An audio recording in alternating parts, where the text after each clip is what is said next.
número 26. Vamos a iniciar con unos videos de nuestros auspiciantes.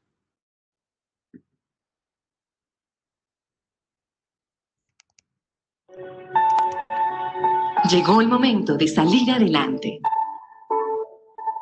de cuidarnos,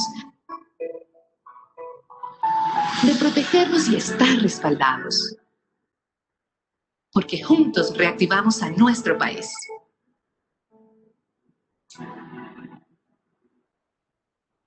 Zurich Seguros está aquí para acompañarte.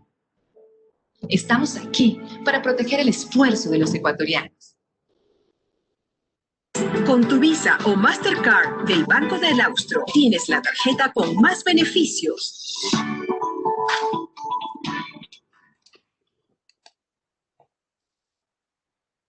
Este CEO Panel es patrocinado por Banco del Austro y Zurich Seguros. Muchas gracias por hacer este espacio posible. También quería comentarles que este panel se realiza gracias a la plataforma de colaboración y videoconferencia Cisco Webex, comercializada por Incomex del Ecuador. Damos inicio a este panel. Doy la bienvenida a Rafael Roldán, vicepresidente de Grupo Ecos. Bienvenido, Rafael. Rafa, estás en mute. Muchas gracias, Kiki. Gracias a todos los que nos escuchan desde casa o de sus oficinas. Tengo el gusto de poder estar en este panel que vamos a hablar sobre la dinámica de la industria de la construcción, con dos de los actores más relevantes, sin duda, en este sector. Tenemos a Diego Fernández Salvador, él es el CEO de Edesa, y a Henry Yandún, el CEO de Cubiec. Henry, Diego, bienvenidos. ¿Cómo están?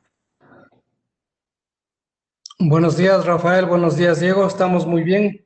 Aquí emocionados para tratar de compartir las noticias sobre la construcción.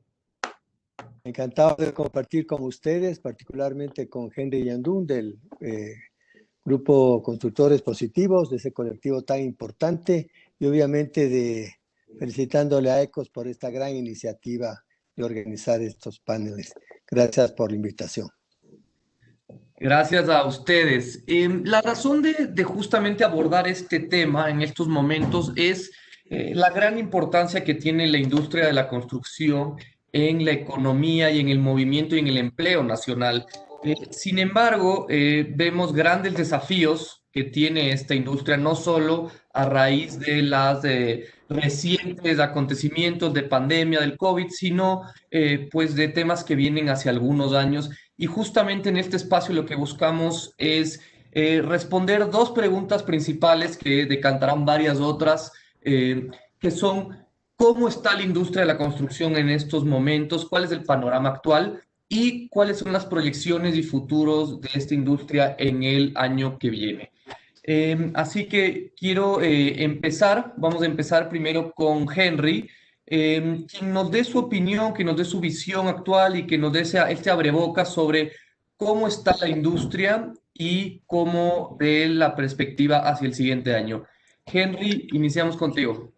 Gracias. La construcción tiene dos vertientes importantes. La una es la obra pública, que más o menos era el 60% de la construcción, y la otra, la obra privada, es decir, los negocios que hacemos entre privado y privado. El Ecuador obviamente tuvo un auge tremendo de inversión pública en la década pasada, que eventualmente pudo haber sido positivo, pero no fue bien aprovechado, porque se hicieron obras que no hacían falta, obras sobredimensionadas, y sobre todo muchas de esas obras se asignaron a extranjeros, o sea, esos recursos no fueron para los ecuatorianos.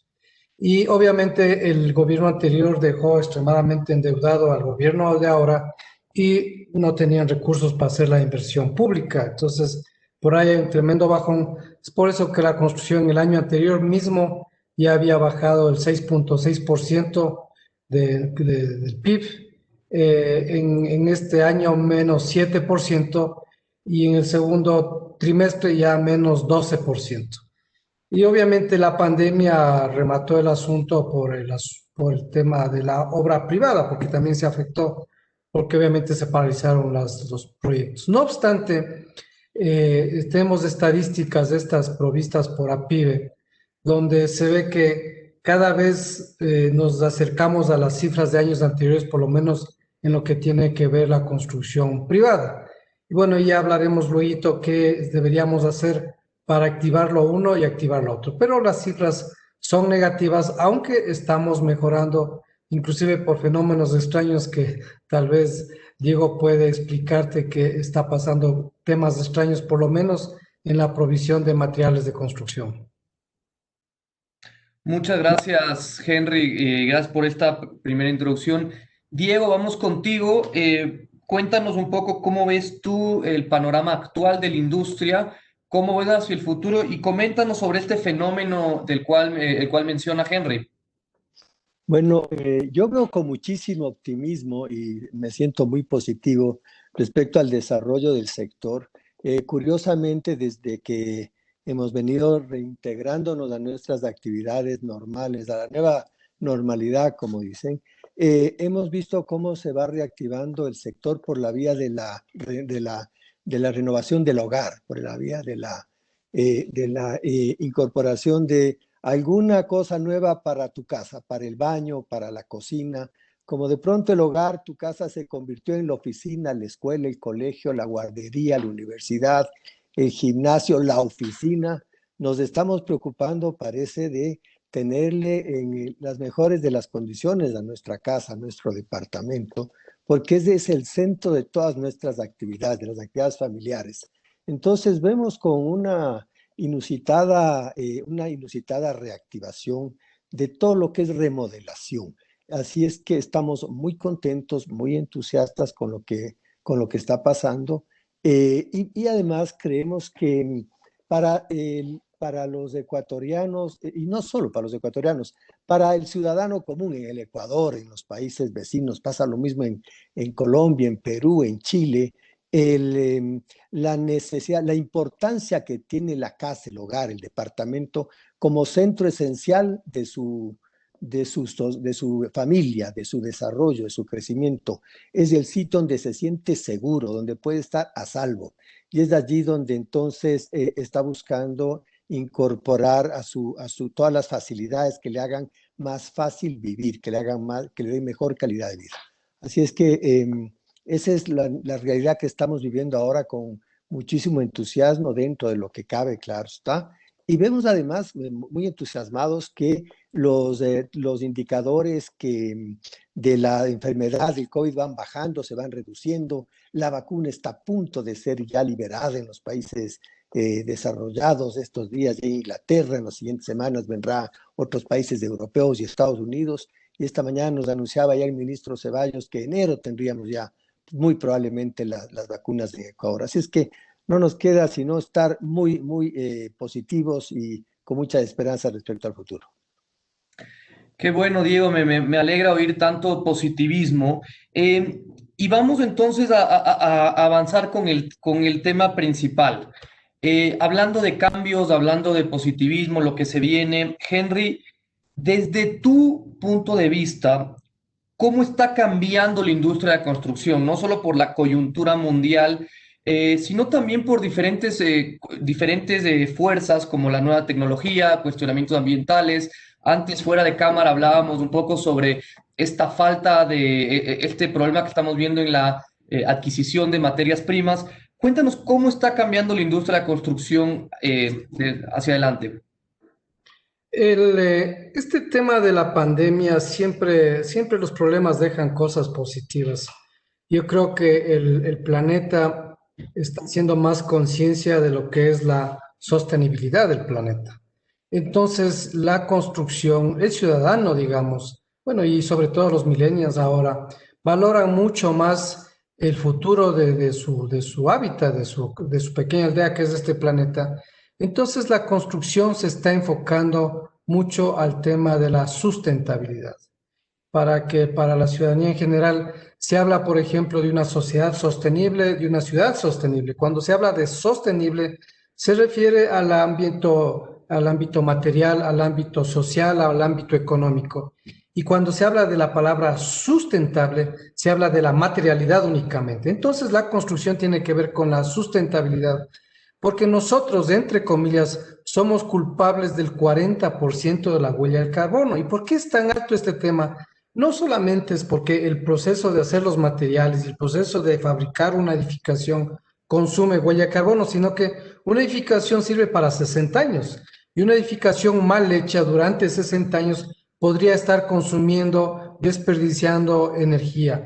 Y en eso también tenemos que estar optimistas porque el constructor ecuatoriano está muy consciente del tema y aquí Rafael y las personas que nos miran y nos escuchan podrían estar seguros de que, por ejemplo, la mayor parte de los edificios que están haciendo ahora ya tienen este método de la sustentabilidad que llamamos de ecoeficiencia aquí en Quito sobre todo, donde ya se utilizan otros materiales, donde ya se ponen productos alternativos, se ponen dobles sistemas hidrosanitarios, se ponen paredes termoacústicas, se hacen estructuras más ecoeficientes. Diego nos hablará de sus sistemas sanitarios donde hay menos consumo de agua. Entonces yo creo que por ahí va la modernidad, la nueva normalidad de hacer una construcción sustentable. Y lo que tenemos que exhortar a la población a que exija que se construya y que les haga una edificación que no demande desperdicio de recursos a futuro. Y bueno, viene esto encajado con la transformación digital, que es la construcción BIM, es decir, BIM para la ciudadanía es al final de cuentas un sistema de gestión donde se construye virtualmente la edificación. Primero se lo hace edificio hasta el último detalle, hasta el último clavo, de una manera virtual, de tal manera que cuando se lo va a construir hay muchos ahorros de materiales, mucho ahorro de tiempo, y otra vez tiene que ver con la construcción sustentable. Y es muy bueno saber que los constructores ecuatorianos están muy entusiasmados y están entrando con fuerza en estas dos nuevas metodologías o dos nuevas tendencias que son tan necesarias para la sociedad. Gracias, Henry. Creo que tomaste un punto muy interesante con el cual voy a usar de transición para preguntarle a Diego. Hablaste de la sustentabilidad y del tema de tecnología, pero esto asumo que son reacciones al mercado, a lo que los consumidores están pidiendo. Diego, en tu línea, en lo que hace DESA, ¿cómo están ustedes tomando eso, el pedido del mercado de sostenibilidad, el pedido de los constructores, de los diseñadores de tener sistemas incorporados con bibliotecas BIM? ¿Cómo se están adaptando y, en tu opinión, les está esto haciendo que generen productos de mejor calidad? ¿Esta presión del mercado está siendo positiva? Definitivamente, Rafael. Mira, tenemos que caminar a la velocidad que camina el mercado y tenemos que anticiparnos inclusive. Y me siento orgulloso en decirte que muchas industrias en el Ecuador estamos exactamente a la vanguardia de la tecnología, vamos adelantando como el mercado requiere. Nosotros ya tenemos nuestros productos todos bajo la plataforma BIM. Todos nuestros productos cumplen normas americanas de eficiencia, de coeficiencia. Tenemos muchos productos certificados bajo la norma americana y obviamente todos bajo la norma ecuatoriana. Nuestros productos cumplen con los requerimientos para una construcción ecoeficiente, te dan puntos, te benefician con el máximo puntaje posible por el ahorro de energía, de agua que estos productos tienen y cómo aportan positivamente para la construcción. De tal suerte que es un orgullo decir que estamos cumpliendo estas normas. ¿Por qué lo hacemos? Pero sobre todo y particularmente en EDESA, porque competimos en el mercado internacional. 45% de nuestras ventas se realizan en la exportación. Nuestro principal cliente es el mercado americano. Estamos en todos los países de la costa del Pacífico de América. Estamos desde Canadá hasta Chile. Y para competir en ese mercado, tú tienes que estar y cumplir con los requerimientos que la competencia y el mercado te exige. De tal manera que es un orgullo poder decir que en la construcción en el Ecuador estamos utilizando los materiales, los insumos con los más altos requerimientos de calidad que existen en la industria mundial. Esto es súper importante ahora más que nunca que el país está caminando hacia la apertura de los mercados, los grandes pasos que ha dado el gobierno para estar ya hoy día con un convenio con Europa, los primeros pasos que estamos dando hacia la integración con Estados Unidos, la primera fase en el convenio de comercio con ellos, algunas iniciativas pequeñas que se han venido ya tomando. Todo esto es positivo para la industria ecuatoriana y al final del día va a devenir en enormes, enormes beneficios para los consumidores. Así es que sí, definitivamente la competencia empuja, las exigencias del mercado son las que nos tienen con tecnología de punta y también exigiéndonos que seamos más eficientes. Quiero hacerte una pregunta más que después se la pasaré a Henry.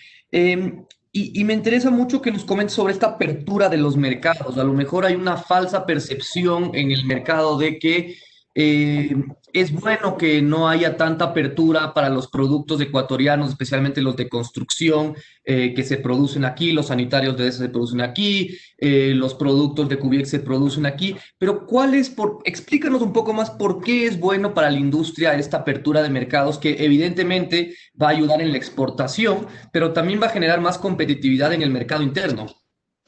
Claro, bueno, porque precisamente nos obliga a competir con los mejores del mundo y nos abre a este mercado de 17 millones de ecuatorianos donde podemos colocar nuestros productos. Si se eliminan las barreras para que podamos salir, el mundo se abre. El mercado ya no es un mercado de 17 millones de habitantes, el mercado es aquellos países en donde nos permitan entrar en condiciones que no sean desventajosas para competir con otros que sí entran con las mejores condiciones. Eso es todo, nos permite competir en igualdad de condiciones.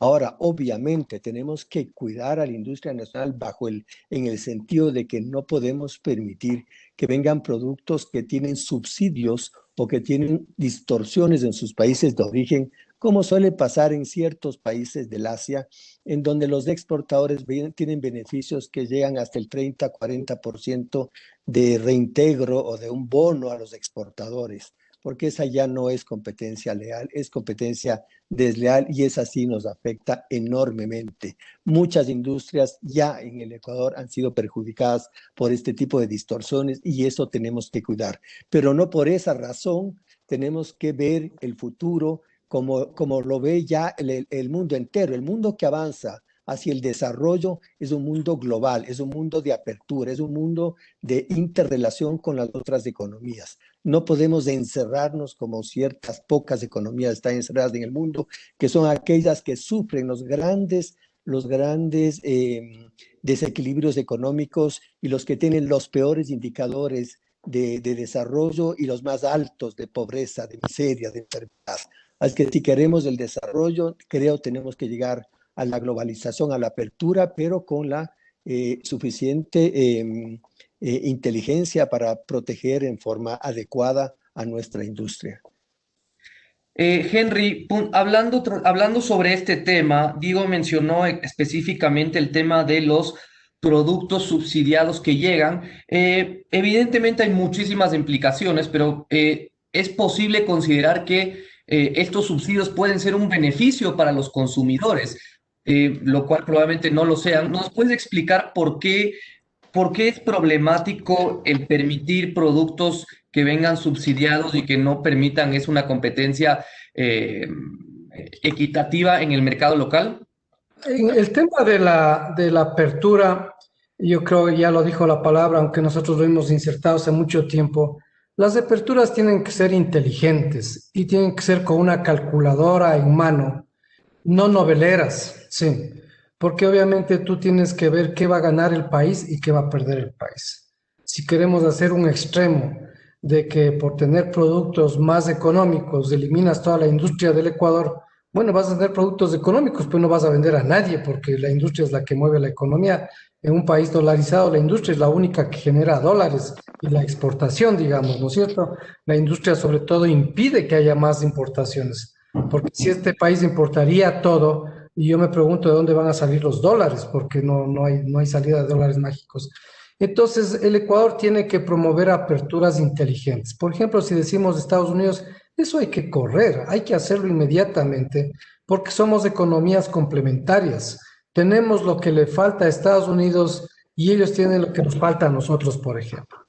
Pero si tú te vas a abrir con países que no tienen economía de mercado, es decir, donde no hay una competencia leal, como dice Diego, ahí vas a ser un perdedor. Yo, por ejemplo, si tú dices que te vas a abrir con Brasil, Digo, ¿qué le vas a vender a Brasil? No le vas a vender absolutamente nada. Y Brasil es un país que siempre protege a su sector y no vas a exportar nada, pero te van a invadir totalmente y no vas a ganar nada. Pero si te vas a abrir con países donde te digo que son complementarios, eso es bueno.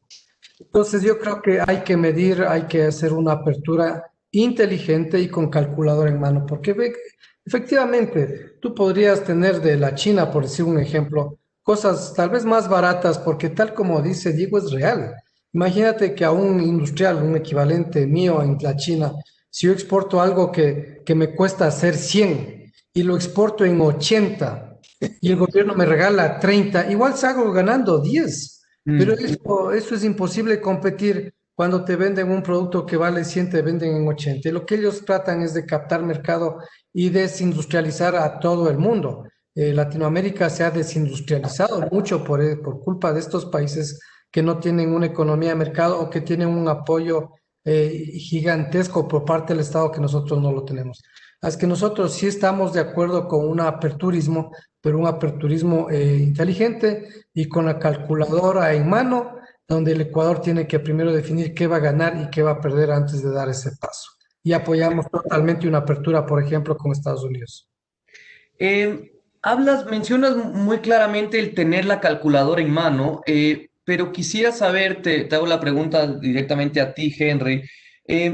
¿Tenemos las personas, los organismos, el liderazgo para que la persona que tenga la calculadora en mano, metafóricamente, sepa usar la calculadora? ¿A qué me refiero? O sea, todo lo que me estás diciendo depende de que una apertura inteligente sea hecho por organismos y personas inteligentes. Entonces, la pregunta es, ¿tenemos esos organismos, esas entidades que van a definir el plan inteligente preparadas? El Ecuador ha tenido mucho déficit en ese sentido. Las personas que están en las autoridades son personas inteligentes, pero probablemente no están preparadas o no tienen una buena conducción. Pero con Diego hemos visto la pelea desigual que siempre hemos tenido en las negociaciones, porque los otros países realmente son muy organizados cuando van a hacer este tipo de negociaciones. Y yo creo que para negociar a un país, porque es una negociación, deberían poner a los mejores negociadores del Ecuador a cargo de este asunto. Pero lamentablemente sí se ponen a personas que son inclusive hasta débiles de carácter y dan concesiones, porque esto es una negociación, que cada país concede una parte a cambio de lograr otra parte. Nosotros tenemos anécdotas que el Ecuador ha empezado las negociaciones otorgando cosas sin exigir nada y no hemos estado preparados. Creo que ahora con Estados Unidos está haciendo bien las cosas, pero en las anteriores no estaba muy bien manejado este tema, porque es un tema muy serio. Esto realmente el gobierno, los gobiernos que hagan esto deben recurrir a personas con alta experiencia en la negociación para lograr ventajas competitivas y comparativas. Yo creo que hoy día tenemos a dos destacadísimos ecuatorianos a cargo de este tipo de gestiones, del ministro Ontaneda y el viceministro Daniel Legarda. Es gente de primer orden, la verdad me parece a mí que ha hecho un trabajo estupendo. También hay que resaltar el gran trabajo que ha hecho el canciller Gallegos. A mí me encanta el equipo que está trabajando y lleva adelante esto con con un liderazgo estupendo, con gran positivismo. Creo que lo están haciendo con realismo con relación a la industria nacional también. Así es que en lo personal me encanta, estoy muy contento de la dirección que se está dando a todo este tipo de negociaciones, lo están haciendo con agilidad y con celeridad. Solo déjenme destacar que, miren, en lo que va del año, el Ecuador ha tenido una caída en las exportaciones totales del 12,2% y siendo la más fuerte la caída del sector petrolero en un 43%. Esto medido en dólares. El sector de las exportaciones no petroleras del Ecuador ha crecido en el 8,8%. O sea, si no fuera por la actividad privada exportadora, tendríamos gravísimos problemas en el Ecuador y estaría en serio riesgo la dolarización. Es increíble cuánto ha aportado la exportación privada a la economía del país y a mantener el esquema de dolarización. Ahora, ¿cómo nos lleva esto a la construcción? Bueno, yo creo que lo que hay que destacar acá es cómo la industria puede generar empleo. Ustedes saben cuánto valor agrega la industria comparado con las actividades primarias. Entonces, la clave acá es cómo desarrollar, cómo lograr que se desarrolle la industria en el Ecuador y mejor todavía la industria que va a abastecer al sector de la construcción, cuando es también el sector de la construcción el de los más intensivos en mano de obra, pero además mano de obra que abarca toda la cadena, mano de obra no calificada y mano de obra calificada y especializada, pero además con una integración vertical espectacular, porque llegamos desde materias primas, pasando por los procesos industriales, hasta todo el esquema de comercialización, toda la integración que tenemos, las industrias lo que llaman los economistas, toda la cadena de integración que tiene el sector es enorme. Entonces, en valor agregado, en la generación de riqueza, en la generación de valor, en la generación de mano de obra calificada, bueno, el sector es el que más puede aportar al crecimiento y al desarrollo del país. Pero además hay un tema que hay que tomar en cuenta. ¿Cómo se siente el ecuatoriano que no tiene casa propia? ¿Cómo se sentirá en estas circunstancias, en las circunstancias actuales? El ecuatoriano común y corriente, que no tiene su casa, que tiene que vivir en casa o en departamento o en un cuarto arrendado y que no tiene su casa propia, que hoy más que nunca es el núcleo, es el centro para que ese ser humano se sienta seguro y que vea con optimismo, con alegría el futuro y que le demos calidad de vida. Ahora que no puede ni siquiera irse al trabajo, que no puede transportarse en forma segura. Entonces, cada vez cobra más relevancia e importancia el poder dotarle al ecuatoriano de su vivienda propia. Es para los ecuatorianos, según estudios que existen, lo más importante después de la salud, tener su casa propia, porque es de allí donde se desarrolla, donde crece la familia. Y hoy día donde se desarrolla el trabajo, los estudios. Entonces, es muy, muy importante. Y la verdad es que hay muchísimas posibilidades, enormes posibilidades, grandes oportunidades de lograr ese desarrollo.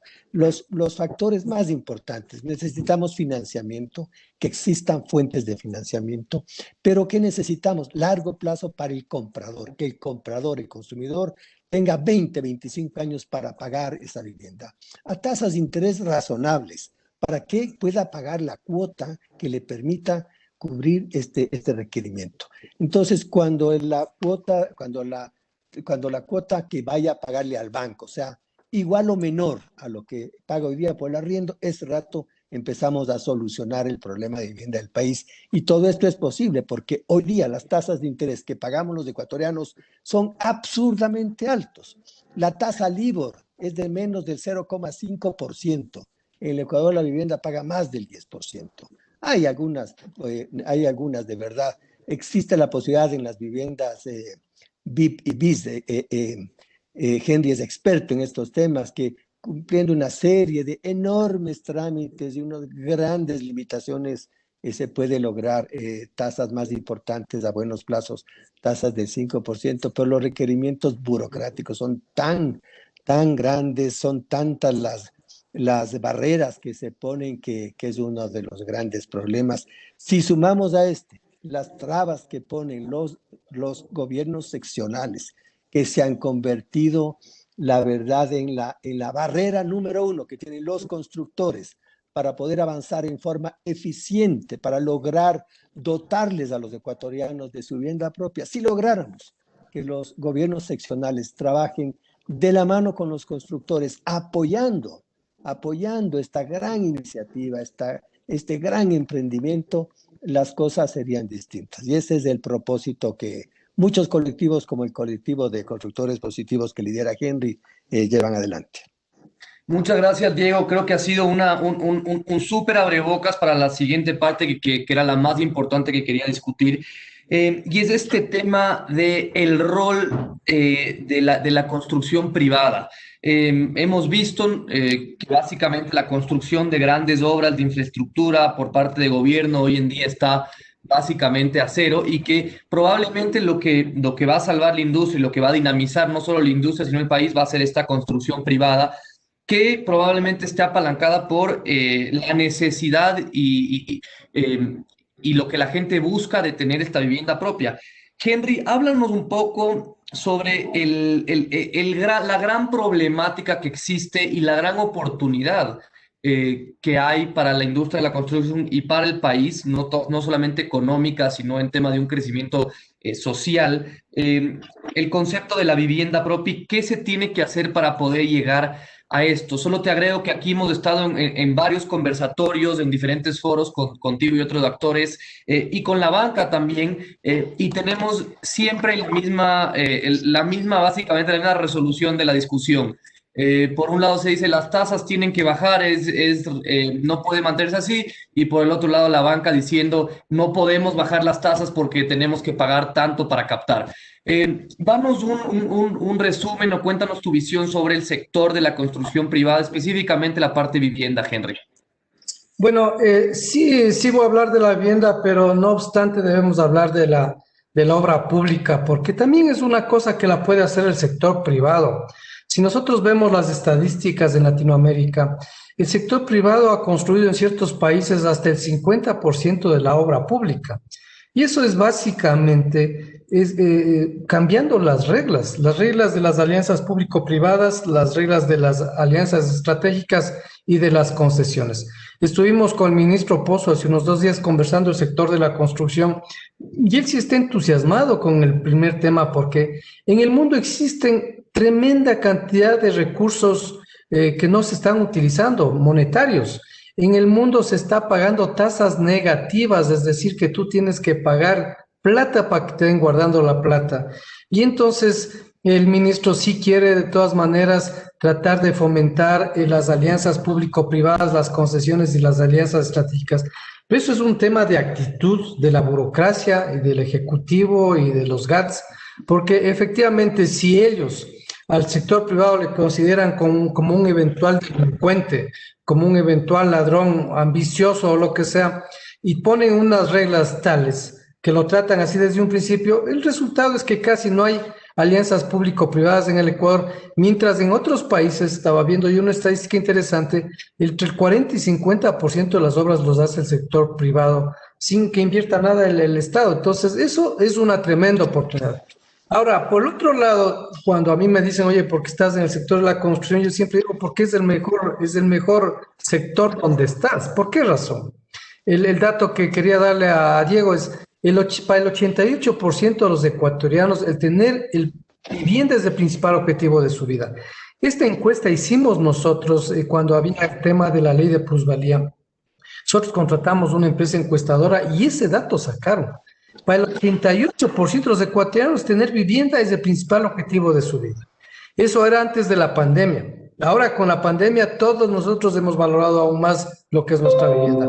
Otro dato que obtuvimos en esa encuesta es que para el 70% de los ecuatorianos, el tener vivienda es sinónimo de seguridad. Ahí está su seguridad, ¿no? Si tú te compras una televisión o un celular, no estás asegurando a tu familia para nada. Así tengas un vehículo, no lo aseguras para nada a tu familia ni el futuro de tu familia. Y otro dato interesante que tenemos es de que por 40 metros cuadrados de construcción se genera un puesto de trabajo de un obrero por 18 meses. Y si le agregas las actividades conexas, por ejemplo, en estas estadísticas de la construcción no aparecemos ni Diego, ni su gente, ni yo y mi gente.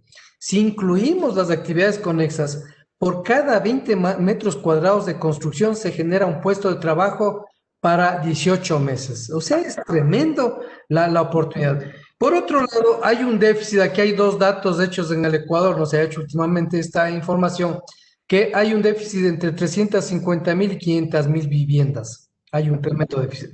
Y por otro lado, en el Ecuador no se construyen más allá de 40,000 viviendas formalmente. Y sin embargo, hay 110,000 nuevos hogares cada año. Es decir, teóricamente estamos en el mejor negocio del mundo porque hay un tremendo déficit y todo el mundo quiere tener casa. ¿Y por qué no sucede esto?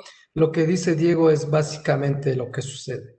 Las tasas de interés no lo permiten y la burocracia lo obstaculiza todo. Esos son los 2 parámetros que nosotros estamos ahora hablando con los candidatos a asambleístas, los candidatos a presidentes o sus delegados, porque ese es el desafío que tiene el país.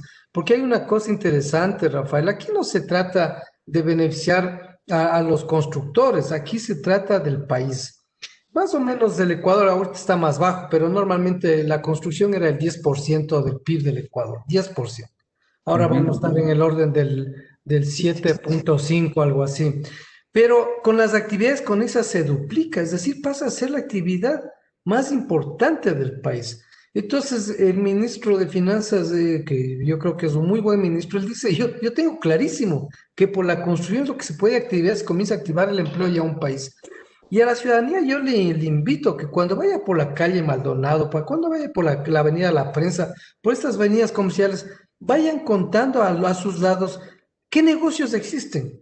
Y van a ver que hay 8 o 9 negocios de la construcción, uno de vehículos, más allá hay alguna tienda, más allá hay una farmacia y otra vez 8 negocios para la construcción. Realmente la economía se mueve con la construcción. Entonces, es una tremenda oportunidad. Y básicamente aquí no se trata de atacar a los bancos, sino que aquí tenemos que ver cómo atacamos al sistema. Porque el objetivo, como dice Diego, es que la tasa de la cuota que tú das para arrendar sea parecida a la cuota de tu casa propia. Nosotros hemos calculado que eso es del orden del 5%, que es lo de la vivienda bis y BIP que ahorita tenemos. Y hemos hablado con el ministro, decirle, oiga, ¿por qué no hacemos algo en otros países? En Colombia ya comenzaron a dar subsidios no solamente a la vivienda de interés social, sino a todas las viviendas, porque el gobierno sabe que si mete, digamos, de subsidio 10 con la mano derecha, con la mano izquierda recauda un montón de impuestos en los materiales y recauda un montón de empleo que son una carga para el Estado. Este empleo que nosotros generamos, también generamos aportes al seguro social, impuestos de las mismas personas. Entonces yo creo que el país tiene que hacer ese número. Y hay otra oportunidad. Ahora en el mundo hay créditos verdes. Hemos hablado con el Banco Central y asimismo con el ministro de Finanzas. Los créditos verdes en el mundo existen. ¿Qué es un crédito verde? Son personas que aportan o entidades que dan créditos muy económicos con el objetivo de que se ayude a la sustentabilidad. Y como yo ya dije hace un momento, nosotros ya estamos listos, nuestros edificios, nuestras edificaciones, podemos fácilmente cumplir las certificaciones internacionales que se llaman EDGE o LEED de construcción sustentable. Y esta es otra oportunidad para que nosotros fomentemos la traída de estos créditos verdes. Lamentablemente, porque así son las cosas, esto tiene que hacerse con intermediación del sector público. Y esperemos que este ministro y ojalá el gobierno que venga tenga claro este panorama, porque la tremenda oportunidad se puede desarrollar siempre y cuando los créditos sean más convenientes. No estamos hablando de destruir la banca ni nada por el estilo, ni desestabilizar al dólar, todo lo contrario. Y el otro tema es la burocracia. Yo recibí recientemente una charla donde me decían que en Brasil se demoraban 140 días en los trámites para el tema de un crédito hipotecario, por ejemplo. Y con la transformación digital lo redujeron a 6 horas. El tema es que aquí la burocracia tiene que trabajar seriamente.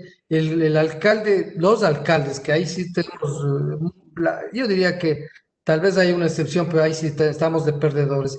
Pero los alcaldes todavía tienen tiempo para transformar digitalmente a sus entidades. Aquí las alcaldías han entendido que transformación digital es sacar fotos de los documentos y mandarle por WhatsApp. No entienden. Transformación digital es otra cosa, es usar reconocimiento facial y ese tipo de cosas. Entonces, si nosotros en un gobierno ideal pero factible logramos racionalizar las tasas de los créditos hipotecarios, si logramos reducir los trámites burocráticos del MIDUBI, del BIES y de los GATS, el Ecuador será otro, no para el sector de la construcción, sino todo el Ecuador. Activar el 20% de la economía, eso puede ser totalmente revolucionario para este país. Muchas gracias, Henry. Aquí la fórmula y el camino parece estar bastante claro, ¿no? Hay un tema de activar la construcción de obra pública a través de APPs, concesiones, como se ve exitosamente en otras partes del mundo, y por el lado privado, enfocarse en el tema vivienda y a través de mecanismos de financiamiento y hasta subsidios, que me pareció muy interesante el hecho de decir que un subsidio puede en el corto o mediano plazo generar mucho mayor rédito.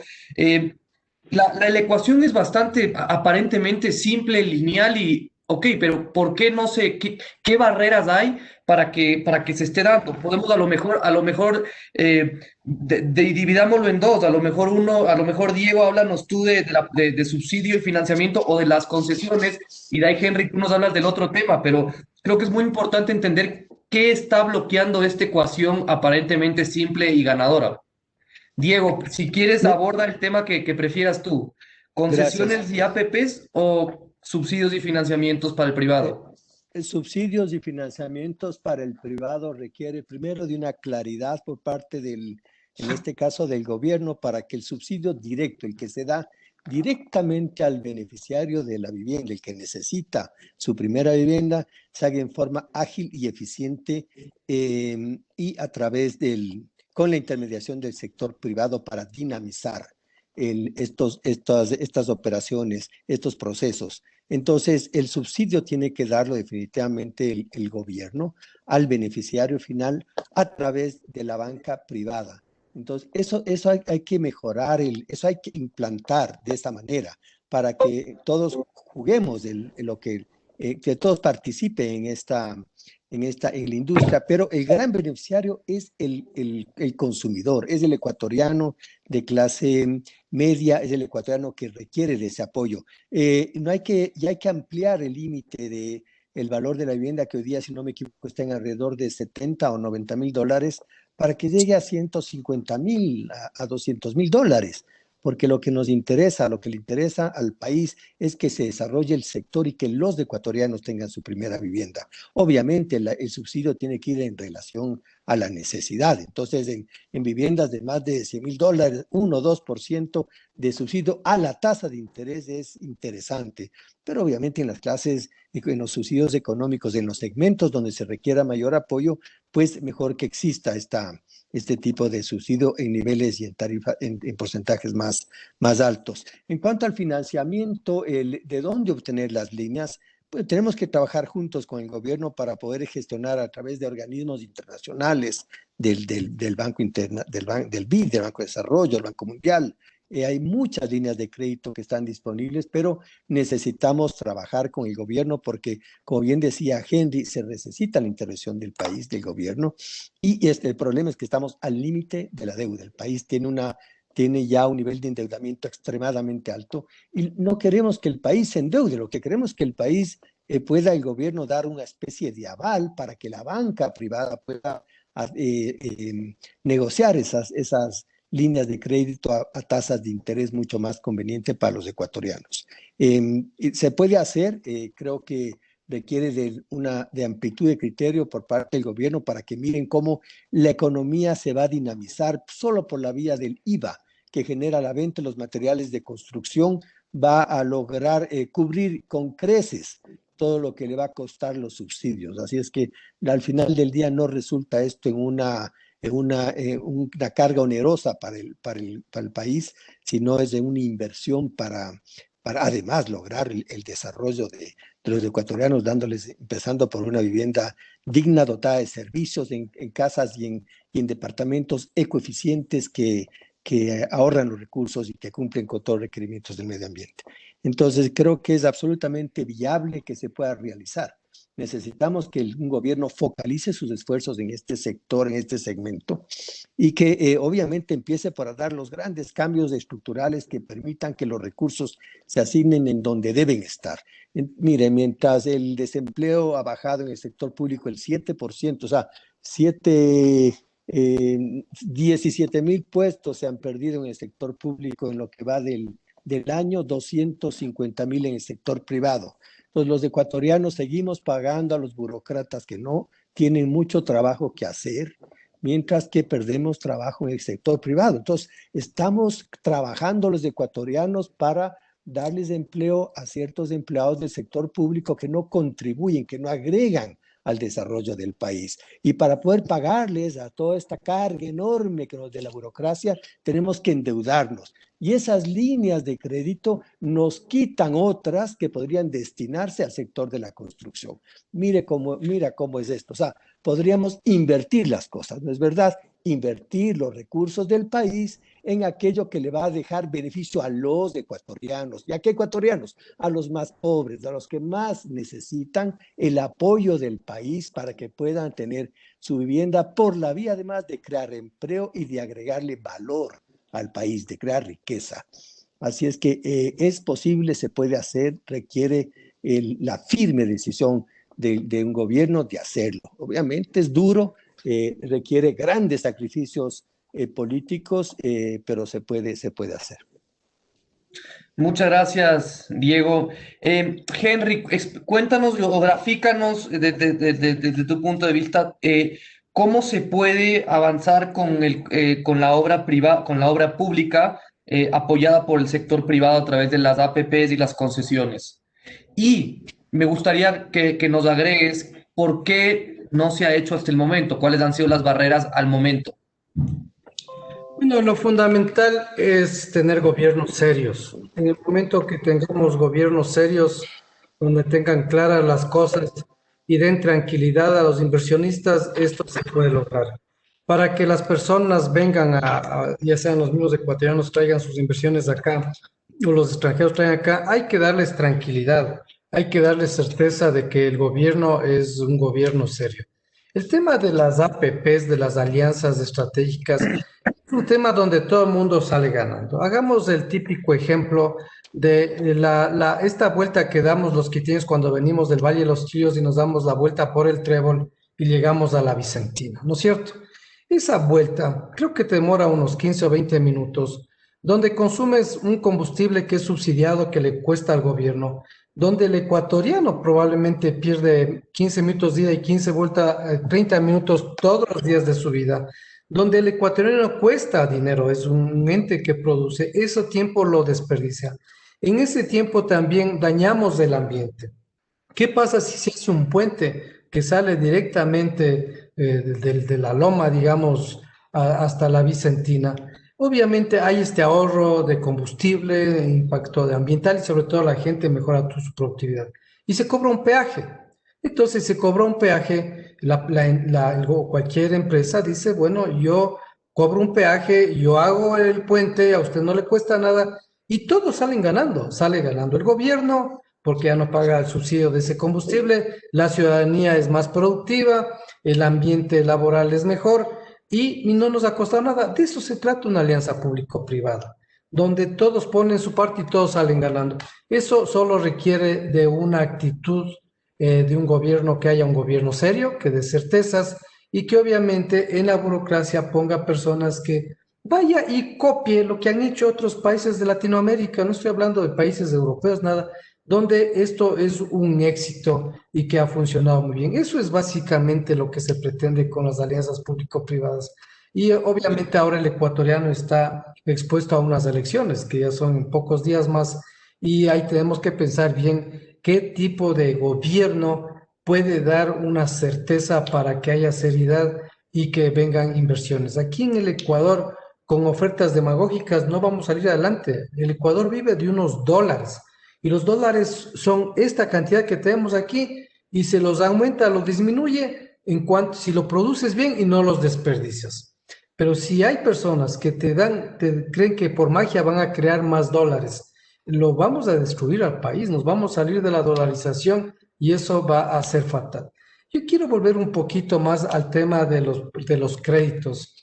Aquí no se trata de que queremos eliminar a los banqueros. Los banqueros son empresarios como nosotros dos y entendemos que ellos buscan una rentabilidad justa. Lo que nosotros decimos es de que se tiene que reestructurar bien este tema de las tasas de interés. Un problema que existe aquí es que las tasas están fijadas. Para bien o para mal están fijadas. Es decir, hay ciertos sectores que probablemente están beneficiando. Y es impresionante como en el Ecuador baja el precio del petróleo, la tasa es la misma. Sube el precio del petróleo, la tasa es la misma. El país se paraliza por el COVID, la tasa es la misma. El país está mejor, la tasa es la misma. Entonces, ahí hay un problema de un manejo estructural de las tasas de interés. Y por otro lado, yo creo que nosotros sí tenemos que exigir a los bancos a que hagan su deber y salgan a buscar, salgan de su zona de confort, de hacer créditos con tasas, digamos, negocios fáciles, de tasas muy altas y que le peleemos el crédito hipotecario. El crédito hipotecario de alguna manera es mal visto, yo también lo vería mal tal vez como banquero, porque es un crédito que das para 25 o 30 años y es un dinero que lo tienes ahí quedado, digamos. Pero sin embargo, y a esas iniciativas hemos dado de sectores privados, se pueden empaquetar estos créditos y titularizar en el extranjero. Otra vez viene la certeza que debemos dar con buen gobierno de tranquilidad. Esos en el mundo entero se compran esos créditos, de tal manera que la banca ya va a estar más motivada a dar los créditos hipotecarios y tener su ganancia al corto plazo y no tener sus pocos recursos disponibles. Otro problema, a mi criterio, que existe, y quiero hacer una analogía con la empresa del Diego. Yo estoy seguro que si la empresa del Diego solo podría producir la tercera parte de los productos que hace ahorita, no habría sanitarios en el Ecuador y los sanitarios serían carísimos porque solamente se abastecería la tercera parte de la población. En el Ecuador se captan 30.000 millones de dólares, más o menos, y se colocan 30.000 millones de dólares. O sea, se captan localmente 30.000 y se dan de crédito 30.000. Y el PIB del Ecuador, mal contado, es 100.000 millones. Es decir, nuestra banca cubre el 30% del PIB. Si tú te vas a Panamá, la banca es del 120% del PIB. Te vas a Colombia, es 70% del PIB. Es decir, no es un bien tan escaso. Aquí el tema es de que los bancos son muy pequeños, que solamente pueden captar y colocar el 30% de lo que es del PIB. Es decir, al ser un bien escaso, por eso es que es un poco más caro. Y obviamente los bancos en el momento que sean más grandes pueden hacer economías de escala y cuando, haciendo la analogía con el negocio del Diego, en lugar de producir 30, producen 100, tienen economía de escala y eso permite que se abaraten los sanitarios y sean competitivos a nivel mundial. Y eso es lo que hay que buscar con la banca. Y eso es ya una gestión de banca. También hay que entender que hay otras bancas, como la CFN. También hay otra banca, como es el BIES, que tienen que también hacer el deber y salir de su confort que tienen ahora y solamente pelear con métodos tradicionales. Yo creo que, en definitiva, si nosotros fomentamos con un gobierno serio las alianzas público-privadas y si por otro lado logramos que las tasas de interés, sin afectar a la dolarización, nada por el estilo, sean más competitivas, la construcción, y olvidémonos de la construcción, la felicidad de los ecuatorianos, porque no hay nada más bonito, pero no existe nada más bonito en esta vida que despertarte al otro día y descubrir que has dormido en un techo propio. Yo creo que todos hemos pasado por ese asunto, los que tenemos vivienda, y ese sueño hay que cumplir a todos los ecuatorianos. Y tampoco no hay nada más bonito que una persona se despierte y diga, sí tengo trabajo. Y la construcción es el medio más efectivo para generar trabajo inmediatamente. Esa es la ventaja de la construcción o el maleficio. La construcción, si está bien, genera trabajo inmediatamente y si está mal, genera desempleo inmediatamente. Hay otras actividades muy interesantes del país, pero que a veces llevan generaciones para que éstas se activen. En cambio, la construcción lleva efectivamente una semana para que se tomen las decisiones de generar más o menos empleo. Clarísimo. Diego, no sé si creo que parece que tienes ganas de agregar algo a eso. Estás en mute.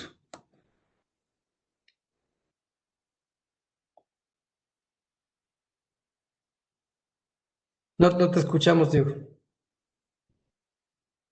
Un tema hasta que Diego resuelva su problema, que es una cosita más que falta. Ya hemos hablado que para la obra pública es permitir que el sector privado, extranjero, local invierta, es la una. Y la otra está sin interés. Otra cosa que le hace falta al país es el tema de una ley de vivienda de interés social. En todo el mundo, el país más rico del mundo, o sea, el país más pobre del mundo, la vivienda para la gente pobre, la vivienda de interés social es subsidiada. Estemos en la Rusia, estemos en la China, estemos en Colombia, estemos en cualquier país del mundo, la gente pobre con sus ingresos es imposible que compre su vivienda propia. Es por eso que tiene que haber un subsidio a esta vivienda. Y en el Ecuador, lamentablemente, no hay una ley. Estas iniciativas, en esta época fue la iniciativa del economista Richard Martínez, implementó este fideicomiso para la vivienda de interés social. Pero no puede ser posible que el Ecuador dependa de una iniciativa o no iniciativa de un ministro y donde no tenga objetivo. Aquí debe haber una ley de vivienda de interés social que diga, aunque sea poner $1.000 de subsidio, pero que el Ministerio de Vivienda tenga un objetivo de toda la vida de disminuir el déficit, pero cuantificado. Usted tiene que hacerme tantas viviendas por ley, viviendas subsidiadas, porque yo repito, la vivienda de interés social en todo el mundo tiene que ser subsidiada, no hay otra manera. Y para eso estamos nosotros exhortando a los candidatos a que consideren esta iniciativa y a los asambleístas, sobre todo, para que exista alguna vez alguna ley de vivienda de interés social que está inclusive considerada en la Constitución del Ecuador, que el ecuatoriano tiene derecho a su vivienda propia. Yo decía Gracias, Henry. Perdona, Rafael, simplemente me encanta el entusiasmo y resaltar que tenemos muchísimas oportunidades. Creo que es importantísimo destacar la gran oportunidad que tenemos los ecuatorianos de desarrollarle al sector, de lograr dotarle de vivienda, la cantidad de beneficios que nos puede generar a todos, al país, a las familias, a los más pobres, al desarrollo de la industria, inclusive apoyaría para la exportación.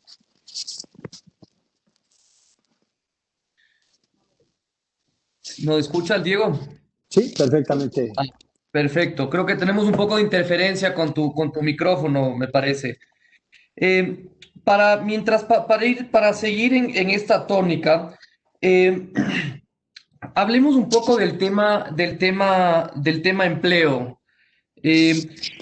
Como vemos, tenemos una gran capacidad del sector de generar un empleo de muy buena calidad en un rango muy amplio. Pero ¿qué es lo que está limitando que se genere más empleo en el sector de la construcción? Estás en mute, Henry. Bueno, la construcción genera directamente, mal contados, 500.000 de empleos, sí, y sin considerar las actividades conexas. Las actividades conexas no solamente son las industrias como las que estamos manifestando, la de Diego y la nuestra, hay los transportistas, hay los ferreteros, realmente hay muchísima gente relacionada con la construcción. El tema es de que hace pocos años, el empleo adecuado era 60% en la construcción y ahora es apenas el 40%. Otra vez volvemos a las famosas leyes, a la flexibilidad laboral. Si tú contratas a un maestro albañil para hacer un arreglo en tu casa de unas 2 semanas, el maestro albañil contrata a sus asistentes, a sus peones, pero él los contrata informalmente, porque las reglas son tan complicadas que obviamente se fomenta una informalidad. Si tú quieres hacer un cerramiento, alguna cosa, y entras un poco en la ilegalidad, pero es una ilegalidad práctica, y nosotros creemos que se debe permitir unos temas de contratación, si es posible, por horas, y no se trata de que esto se trata de sacar una ventaja del empresario en contra del trabajador y este tipo de cosas. Yo estoy hablando del maestro que yo le contrato para que me pinte la casa y que él a su vez contrata a sus ayudantes. Ellos deberían tener un mecanismo súper simplificado para que ellos los contraten a su gente, los formalicen, den un aporte pequeño, estén afiliados al Seguro Social con esta temporalidad que ellos tienen y así se fomente el empleo adecuado. Yo creo que eso es lo crítico que está sucediendo en el Ecuador, porque tú ves las medidas que se toman en el Ecuador, siempre, entre comillas, es en contra de la formalidad. Y lo único que provoca es que exista más informalidad. Entonces, aquí también hace falta que las autoridades tomen cartas en el asunto, porque a nosotros sí nos preocupa que el 60% de los obreros de la construcción sean informales. Hay que destacar que aparte de la agricultura, la construcción es la que más capta a las personas con menos formación, a las personas más vulnerables. El 80% de las personas que trabajan en la construcción no son bachilleres. Es decir, nosotros hacemos encima de esto, hacemos una labor social impresionante, porque un banco o una aseguradora, ellos no contratan personas sino que tengan títulos universitarios, inclusive títulos de cuarto nivel. Entonces, ese es el otro agregado que la construcción ayuda en nuestra sociedad, que acoge a la gente más vulnerable.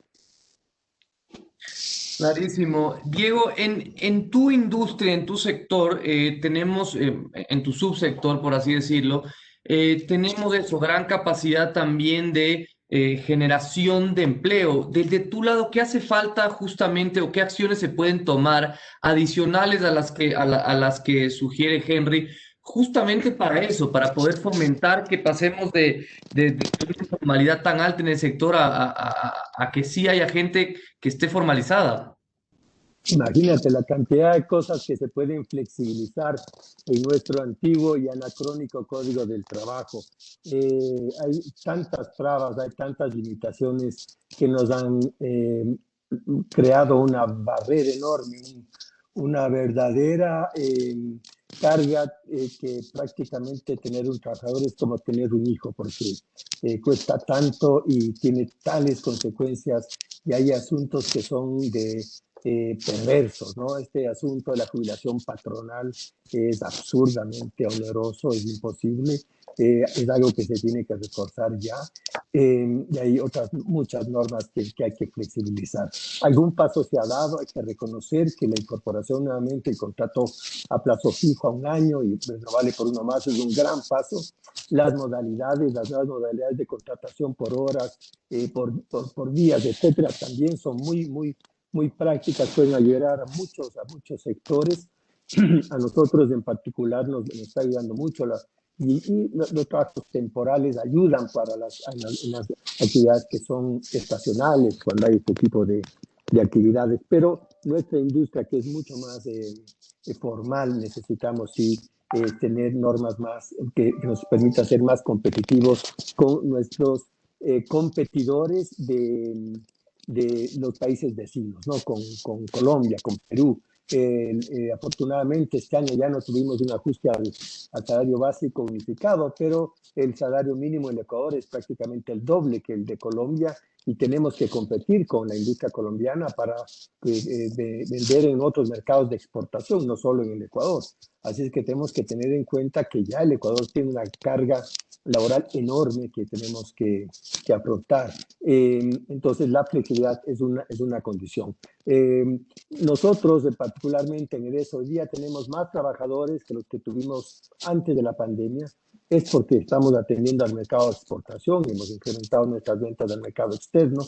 Y ahora en el Ecuador, en estos meses, la dinámica de la construcción ha mejorado por el mercado de reposición. Pero definitivamente el país, el Ecuador, podría ser mucho más competitivo si es que tuviéramos un código del trabajo que nos dé más flexibilidad. Y ahí hay todo por hacer. Entonces, ese es uno de los trabajos que tenemos que hacer los ecuatorianos. Ahora ya va a ser imposible con este gobierno que no tiene capital político, pero es uno de los temas que se debe afrontar a la verdad posible. Gracias, Diego. Henry, y agradezco a la gente que nos está escuchando y dejando preguntas, porque hay una muy buena de parte de Álvaro Matallana que nos pregunta básicamente si es que no hay un plan de corto plazo del gobierno, si es que no hay ni de la banca, justamente para que hemos identificado como los dos grandes actores que pueden hacer algo para mejorar la industria de la construcción. ¿Qué se puede hacer de parte de la industria o como privado sin contar con estos dos grandes actores justamente para llevar al éxito del sector? Buena pregunta de Álvaro. Le saludo de paso, es un amigo mío. Estamos haciendo, no es lo que se debe hacer, sino lo que estamos haciendo. Estamos haciendo varias cosas. Los constructores, los generadores de inmuebles están haciendo muchos esfuerzos por optimizar sus costos. Están haciendo unas promociones muy interesantes, obviamente esto ha puesto en sustos, se han reducido los costos de las viviendas, están dando otro tipo de plazos en el tema de los anticipos y la otra cosa es que están haciendo unas obras maravillosas. Realmente uno cuando va a conocer los nuevos edificios, realmente da ganas de comprarse un departamentito porque son muy bonitos. La arquitectura mejora mucho. La otra cosa que estamos haciendo como consultores positivos y con el apoyo de varias empresas y varios entidades que tienen que ver con nosotros. Vamos a lanzar una campaña muy interesante en las próximas semanas, porque nosotros queremos motivar al ecuatoriano a que haga la mejor inversión de su vida. O sea, yo creo que el ecuatoriano, nosotros por naturaleza, el latino, somos malos ahorradores, no ahorramos dinero. Ese es un defecto que está en nuestro ADN.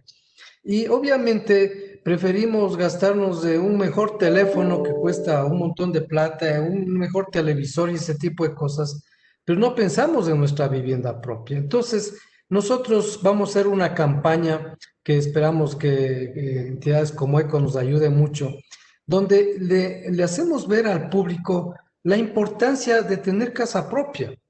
El ecuatoriano, todos nacemos con una deuda eterna. ¿Cuál es la deuda eterna? El arriendo. Entonces, al ecuatoriano hay que meterle en su conciencia que pagar el arriendo es para toda la vida. El ecuatoriano que hay que meterle en su conciencia que vivir en casa ajena, uno no puede arreglar esa casa, no puede hacerle más bonita como fuera su sueño. Y obviamente el tener casa propia es un legado para su familia. Entonces, enfocado en ese sentido es lo que estamos haciendo. Es decir, las empresas estamos buscando productos más eficientes, más económicos, porque obviamente en esta época hay que abaratar las cosas, o estamos haciendo mejores procesos o nuevos productos. Estamos avanzando mucho en la construcción sustentable con productos sustentables y por otro lado estamos atacando este tema de motivar a las personas, que debería ser alguien más, pero bueno, nosotros somos los que tenemos que hacer eso, motivar a la sociedad, meterle en la cabeza al ecuatoriano que la mejor inversión es tener casa propia y que pensemos en el ahorro a largo plazo. Esta es lamentablemente una situación que es muy latina, de que nosotros nos endeudamos en novelerías, esa es la verdad. Imagínate que en el BIES, hace unos pocos años, se daba créditos de 1.000 millones, mal contado, ¿no? Un poquito menos de 1.000 millones para vivienda propia y un poquito de más de 1.000 millones para los quirografarios, que es para comprar varias cosas. Este año, para comprar varias cosas, quirografarios va a subir a 2.300 millones de dólares y los hipotecarios van a ser de 300 millones de dólares. O sea, es una cosa que va en contra de todo concepto. El BIES, obviamente. Perdón, Henry, eso se entiende cuando lo pones en un contexto de que si los quirografarios son más rentables, hace sentido, pero cuando estás hablando de un banco estatal que lo que busca es el desarrollo del país, cómo explicas eso? Mira, ahí hemos discutido mucho con el economista Burneo, que es el presidente del BIES. Él tiene sus argumentos, nosotros los nuestros. Pero él dice, mire, estamos en crisis y la gente necesita más dinero. Le decimos, oiga, pero el quirófano es para el que tiene empleo, no para el que no tiene empleo, por un lado. Por otro lado, te caerás de espaldas. Lo que más usa la gente del crédito quirografario es para temas de salud. Es decir, nosotros soportamos 20% para nuestra salud, pero pedimos plata para irnos a curar en otra parte. Pero el BIES tiene una estadística, nosotros tenemos nuestra estadística, pero la verdad es que mucha gente pide el quirografario para comprarse novelerías. Sí, porque el quirografario es muy fácil de obtener. Yo les puedo desafiar a las personas que nos escuchan y nos ven o los verán después, que entren a la página web del BIES y yo les aseguro que el préstamo quirografario lo tienen en 10 minutos. Y les aseguro que en 1 hora no consiguen entrar en la plataforma del crédito hipotecario. Entonces, hay un tema ahí de una actitud porque es un banco nuestro, una actitud de decir ¿qué de bueno da lo uno y lo otro. El hipotecario genera mucho empleo, genera más afiliados. O sea, en el momento que tú prestas para una vivienda, generas más afiliados para el BIES, para el mismo BIES. Pero el rato que tú compras un plasma, generas más empleo en la China. Entonces, nosotros creemos que sí debe haber un poco más de quirófanos en una época de crisis, cierto es. Puede haber temas de medicina, cierto es, pero yo hice una encuesta con mis empleados y la verdad que ellos pidieron quirografarios porque era facilísimo pedir. A todos nos da una tentación de endeudarnos más cuando el crédito es muy fácil. Y ahora yo tengo un problema social y a Diego le debe pasar lo mismo, que nuestros empleados, digamos que antes en general tenían más horas extras, tenían tal vez más bonificaciones porque las plantas estábamos que echábamos humo, pero cuando se baja la producción, ya no hay horas extras, ya no hay estas bonificaciones, pero resulta que ellos están supremamente endeudados en quirografarios y no les alcanza la plata para pagar los quirografarios. Y hay un problema social. Y lo que es más grave, si una persona quiere ir a pedir el préstamo hipotecario, le dicen no le puedo prestar hipotecario para su casa, que es un bien bueno para usted y para la sociedad, porque usted tiene deudas con el quirogafario. Yo creo que eso sí debe ser una política de Estado, de que el 10, donde nosotros ponemos nuestra plata, que es ahorro a largo plazo, yo había dicho hace un momento que no ahorramos a largo plazo, nuestro ahorro a largo plazo es el 10, digamos. Ese es el crédito que debe ver para el hipotecario, pero lamentablemente, inclusive ahora hay un crédito flash, no sé si todavía existirá en estos días, donde había pupilos míos que pedían el crédito flash, que es con interés bajo, y ponían en unas cooperativas que les pagaban un crédito más alto, es decir, que se volvían chulqueros nuestra gente a costa de nuestros ahorros que están en el BIES en lugar de fomentar el crédito hipotecario. Y te agrego algo más. Dentro de las discusiones que hemos tenido con el BIES, ellos nos han dicho, es que no hay demanda de créditos hipotecarios. Entonces, ¿de qué se quejan si no hay demanda? Y nosotros le hemos demostrado que no es que no hay demanda, porque según el dato de ellos hay menos demanda. ¿Qué pasa? Que el BIES antes se demoraba 70 días en dar un crédito hipotecario y ahora se demora 140 días. Entonces, por una burocratización absurda, porque este home office lo que ha generado es que ciertos sectores burocráticos se demoren más. Entonces, el BIES otorga menos créditos, no porque hay menos demanda, sino porque se demoran muchísimo más que antes. Entonces, yo creo que hay que fomentar el ahorro a largo plazo, que hay muchas cosas también por cortar en el Ecuador. El fondo de reserva, que es otro absurdo que se eliminó del país, se debe regresar a que la gente haga ahorros a largo plazo. Gracias, Henry. Diego, no sé si nos quieres agregar algo sobre este tema. Sí, básicamente que el ahorro nacional está en el IES. Ese es el ahorro que hacemos los ecuatorianos a largo plazo para nuestras jubilaciones, pero ese ahorro tiene que destinarse a actividades que sean prioritarias, no para fomentar el consumo, que es lo que está ocurriendo a través de los créditos quirografarios. Entonces, coincido 100% con Henry que falta por parte de las autoridades una dirección apropiada respecto de cómo emplear los recursos que tiene el BIES para el desarrollo del país. Y la verdad es que esos recursos no se están invirtiendo en el desarrollo del país a largo plazo, sino básicamente en este tipo de operaciones de corto plazo y financiar al gobierno. ¿En qué? Para pagar empleados públicos. Entonces, estamos dándonos la vuelta sobre el mismo problema. El ahorro nacional está allí. Y hay que anotar, únicamente el 32% de los ecuatorianos tiene un empleo adecuado, es decir, está afiliado. Los otros ecuatorianos, todos los demás no tienen un empleo formal con todos los beneficios que podrían tener. Entonces, debemos trabajar para lograr que ese otro 68% de los ecuatorianos logren tener una cobertura adecuada de salud, de seguridad social, etcétera. Y ese logro, esa presión, ¿cómo crees que se logra esa presión del mercado, como hablábamos antes, de que un 70% de la población que no tiene el trabajo adecuado se esté dejando, por así decir, ganar por esa parte minúscula, por así decirlo, de líderes de las partes que sí tienen empleo, que quieren más y más, que quieren ejercer más y más presión? ¿Qué tiene que suceder para que el 70% pida que se mejoren las circunstancias para que las empresas puedan emplear?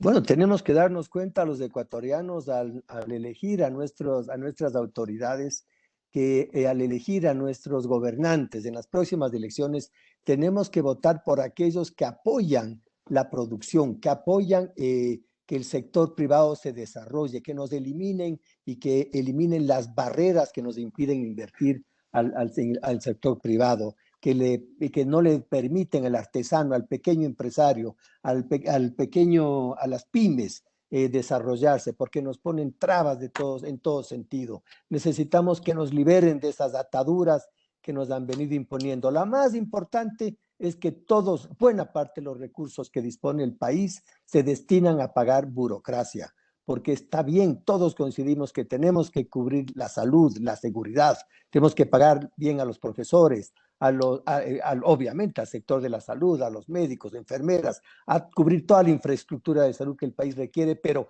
hay muchísimos, decenas de miles de burócratas que nos dejó el gobierno anterior de Correa, que ganan sueldos enormes, que compiten indebidamente con los sueldos del sector privado, que están sentados consumiéndose nuestros recursos, recursos que no los tenemos y que tenemos que endeudarnos para pagar esa absurda, ineficiente burocracia que todavía está sentada consumiendo todos nuestros recursos.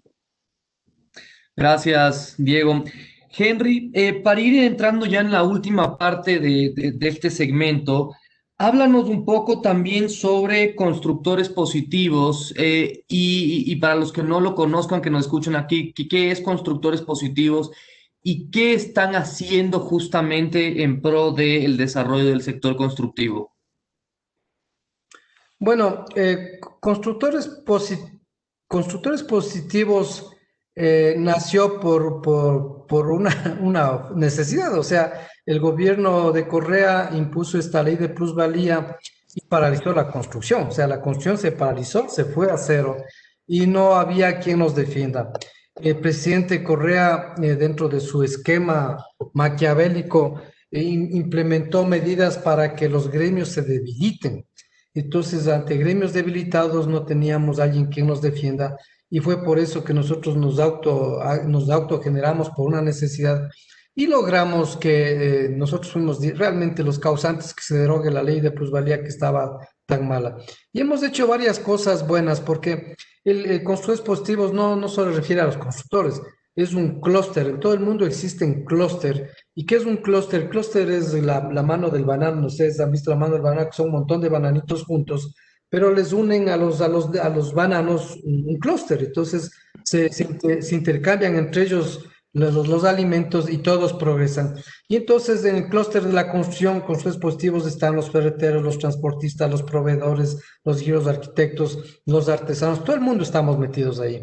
Inclusive hicimos una cosa creo que muy buena, fuimos los que activamos la producción en el Ecuador, porque fuimos la primera actividad que se arrancó en pandemia, fuimos los que desarrollamos los primeros protocolos y realmente somos orgullosos de haber hecho esto. Ahora lo que nos hemos transformado es en hacer cabildeadores profesionales lícitos y estar en la lucha y en las conversaciones con el BIES, con la CFN, con el MIDUBI, con los alcaldes, con todo el mundo, es una lucha realmente. Hay que reconocer que las autoridades máximas sí nos comprenden, sí nos tratan de ayudar, pero la burocracia es gigantesca. El exceso de burocracia hace de que se generen unos nudos impresionantes. Imagínate, por ejemplo, hay una costumbre en Quito de que en diciembre prácticamente ya no se trabaja, el municipio de Quito, y después de una semana el catastro se cierra y se acabó la actividad de la construcción, porque si se cierra el catastro no hay cómo hacer ninguna negociación. Es impresionante. Son costumbres que alguien tiene que desalojar. Entonces ahora vamos a cabildear con el alcalde para que no suceda ese absurdo. Si hemos estado como 3 meses de vagos prácticamente por el tema de la pandemia, ¿cómo es posible que fiestas de Quito prácticamente no debe haber? Pero no obstante, yo quiero dejar una cuestión de esperanza más bien aquí. Mira, la gente dice, yo no quiero comprar casa ahorita porque la verdad es que no sé si voy a tener o no voy a tener empleo. Yo creo que ya estamos pasando lo peor.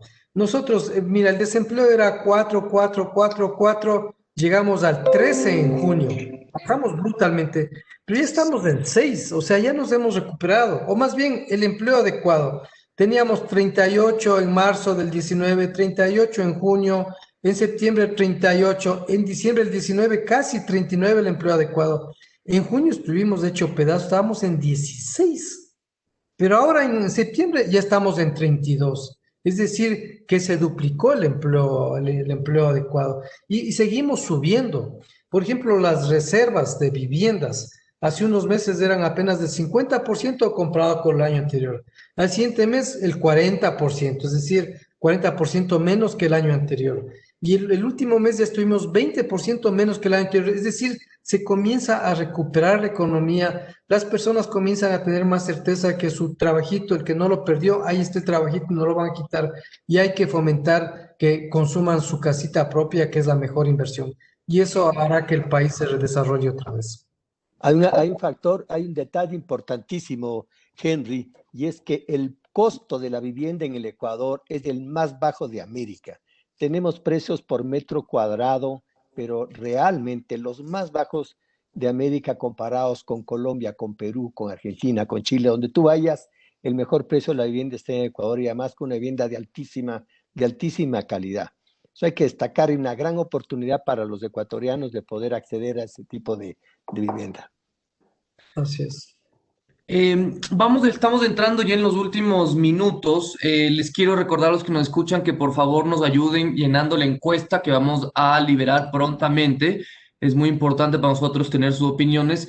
Y en estos últimos minutos, por favor, me gustaría ir terminando con reflexiones finales o mensajes finales que quieran dejarle a nuestra audiencia sobre lo que hemos discutido y conversado hoy día. Así que, Henry, por favor, empecemos contigo y podemos cerrar con Diego este espacio.